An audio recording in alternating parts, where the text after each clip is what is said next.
अध्यक्षता में कैबिनेट की बैठक संपन्न हुई है, जिसमें कई महत्वपूर्ण निर्णय लिए गए हैं। जैसा कि आप जानते हैं कि 13 नवंबर को इंदौर में MP टेक ग्रोथ कॉन्क्लेव का आयोजन बहुत ही सफलतापूर्वक संपन्न हुआ है।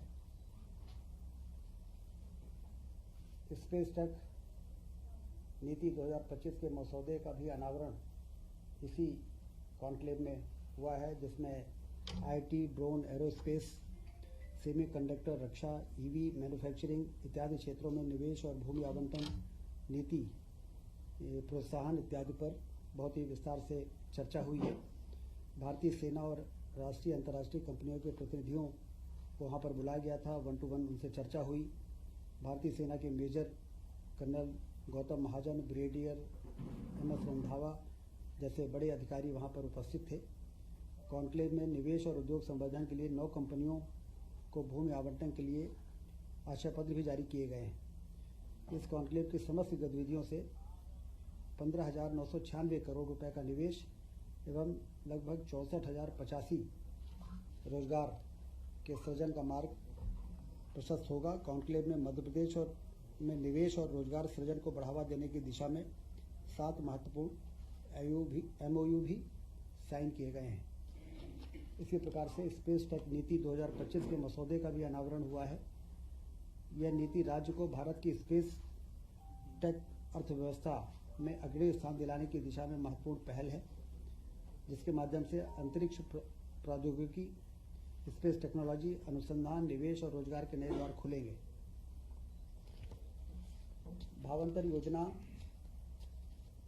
जो शुरू की गई 13 तारीख को देवास से, उसके बहुत अच्छे परिणाम आ रहे हैं। 24/10/25 से 7/11/25 तक जो मॉडल रेट 4,020 था, वो 17/11/25 को बढ़ के 4,236 हो गया है। और समर्थन मूल्य से मॉडल रेट का डिफरेंस जो है वो भावांतर होता है। और अभी तक 15 दिनों में 1.33 लाख किसानों को के खाते में 233 करोड़ रुपए भावांतर की राशि अंतरण की जा चुकी है। 220 से अधिक मुख्य और 80 उप मंडियों में खरीदी की जा रही है सोयाबीन की। और ये भावांतर योजना से किसानों में काफ़ी हर्ष है और उनको काफ़ी लाभ मिल रहा है। जनजाति गौरव दिवस 15 नवंबर को बड़े धूमधाम से मनाया गया। जबलपुर में जो सबसे प्रमुख कार्यक्रम था पूरे प्रदेश का, उसमें वर्चुअल माध्यम से प्रधानमंत्री जी जुड़े और उन्होंने संबोधित किया। 150वीं जयंती भगवान बिरसा मुंडा की बड़वानी, अलीराजपुर, जबलपुर में विशेष आयोजन हुए। बाकी पूरे प्रदेश के सभी जिलों में इसके आयोजन हुए और काफ़ी बढ़ चढ़ के लोगों ने इस कार्यक्रम को में हिस्सा लिया और इसको अभूतपूर्व सफलता मिली है।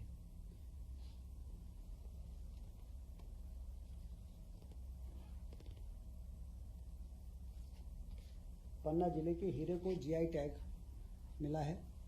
ये भी हम सबके लिए बड़ी उपलब्धि है। पन्ना को तो अभी भी हीरे के लिए जाना जाता था, परंतु GI टैग मिलने से अंतर्राष्ट्रीय स्तर पर इसकी मान्यता होगी और पन्ना डायमंड के नाम से इसे बेचा जा सकेगा।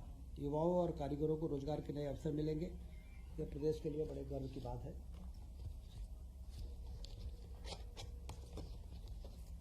लाडली बहना योजना 12 नवंबर 2025 को सिवनी में 1500 रुपये, 250 रुपये अलग से जोड़ के 1500 रुपये अब हर महीने लाडली बहनाओं को ये राशि अंतरित की जा रही है।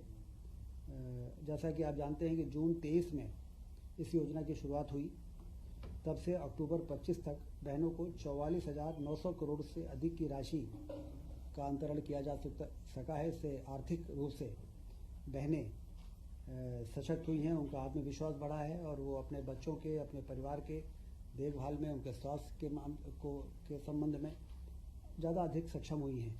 आज मुख्यमंत्री जी ने विशेष तौर से ये निर्देश दिया है कि इस राशि के अंतरण के साथ साथ उनको लंबे समय तक कैसे हम सक्षम बना सकते हैं, उनको रोजगार कैसे जोड़ सकते हैं, इसकी भी योजना संबंधित विभाग बनाए जिससे कि उनको अपने पैरों पे लंबे समय तक खड़ा किया जा सके।